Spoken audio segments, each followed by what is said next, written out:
आव्यामि स्थापयामि पूज्यामि ध्यायामि ततो नमस्कारं करोमि। બેનોના હાથમાં ફૂલ આપી દો, તમારા હાથમાં છે। બહુ સરસ રીતે તમે પૂજન કરો છો। ચલો હવે કળશ ભગવાન જ્યોતિ કલશ સમજીશું, સાંભળીશું। એક થોડી ક્ષણો આપણને ભગવાનને સમજવા અને સાંભળવા મળી છે, તો એને આપણે સમજીશું કે આ જ્યોતિ કલશ હરિદ્વાર શાંતિકુંજથી આવ્યો છે।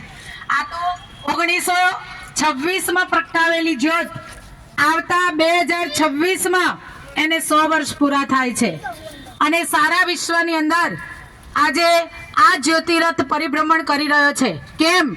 તો તમારા સુખ સૌભાગ્યને જગાડવા માટે અને આપણી વચ્ચે આપણા જીવનને ઉજાગર કરવા માટે આ જ્યોતિરથ આવ્યો છે।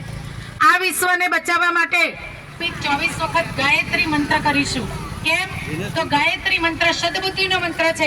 ગાયત્રી મંત્ર એ આપણને દુઃખનાશક, સુખ સ્વરૂપ, શ્રેષ્ઠ, તેજસ્વી, પાપનાશક, અમારા બધાની બુદ્ધિને સારા માર્ગે વાળે।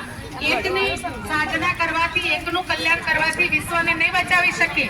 આપણે બધા સાથે ગાયત્રી મંત્ર કરીશું તો બધાની બુદ્ધિ સારા માર્ગે વળશે।